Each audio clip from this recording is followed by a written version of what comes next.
I know you thought to walk out to that song. Check the Jay-Z, but you got J. Crew. Guys, and I'm really excited to be here tonight. I want to emphasize that. It's not important that I try to fake my own death this morning. I'm here tonight. That's the only thing that matters. So, I recently found out that my dad has been smoking weed my entire life. I'm not from the East Coast, but that's still newsworthy over there.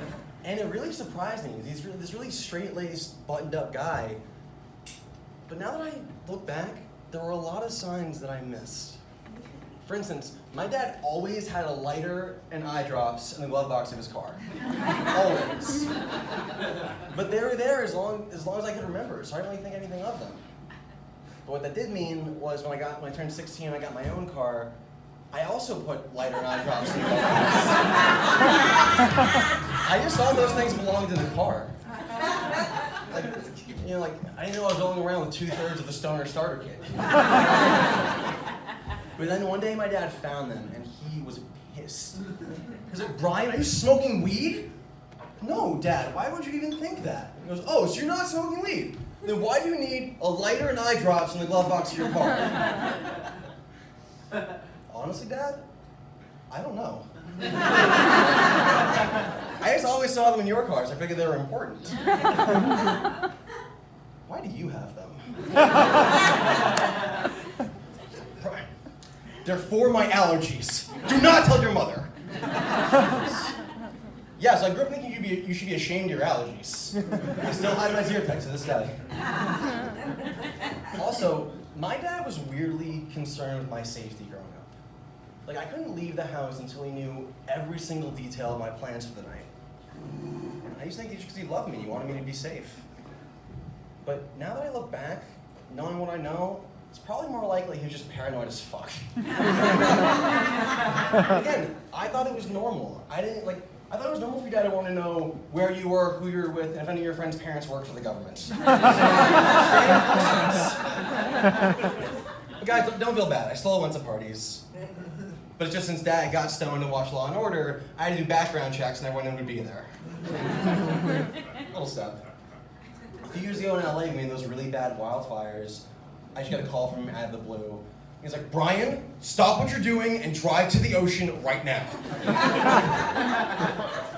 And I try to explain to this crazy person that I live in Venice. There physically isn't enough vegetation around me to even sustain a wildfire. "Bryan, don't give me that shit. I know there's a tree outside your house. The fire could easily go up the tree and through your window." Dad, it's a natural disaster, not a sexual predator.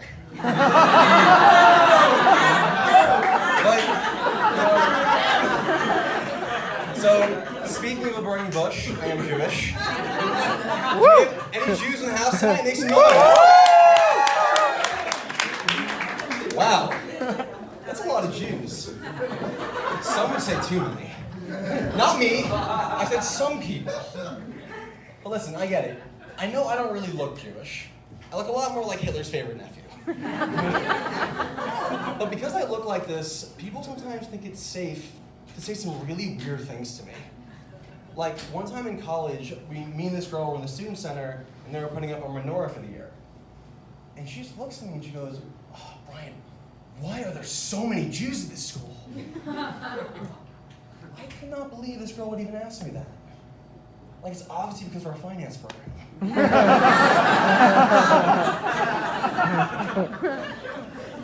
And I actually lived in Israel for a year during college, and it was amazing. I learned so many different things, namely that Israeli Jews and American Jews are completely different. And that is all based off the fact that every Israeli Jew, man or woman, has to serve in the army for 3 years when they turn 18. Yeah, so at the same time, we're in college living it up. So they really fucking resent us. Not only that, they think that we are fucking soft. And they're right. Of course they're right.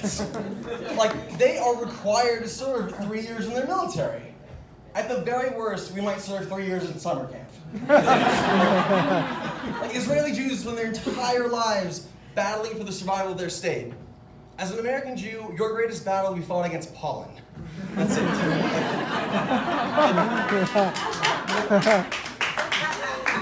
And then one time when I was in Israel, I went to go hit this really pretty Israeli girl. But as I approached, she gives me this look that's like, you have a better shot at seeing God. Even in the Holy Land, I did not like my odds. So we were talking, which is fine, but the whole time I can hear her thinking oh, were your midterms hard? I've shot people, get the fuck out of my face! Damn. I guess the 4.0 GPA does not impress a girl with 4 confirmed kills. So, a few months later, my friend got invited to an Israeli house party, and I begged him to take me. And we went, but when we got there, no one spoke to us for the entire night. And I was trying to rationalize it. I was like, you know what? They only speak Hebrew. We just speak English. It's a language thing. That's why no one's talking to us. And then, so the end of the night, me and my friend are on the patio smoking a cigarette beneath this palm tree when this girl comes up to me and in perfect English asks to borrow my lighter. And I'm so excited, oh my God, I'm so happy you're here, and we've been alone all night. We're the only ones at this party who speak English. And this girl looks me dead in the face and goes, literally everyone here speaks English. And I was absolutely mortified. I had to get off that patio. So I went up the tree and through the window. I'm Bryan Turkel. Thank you so much.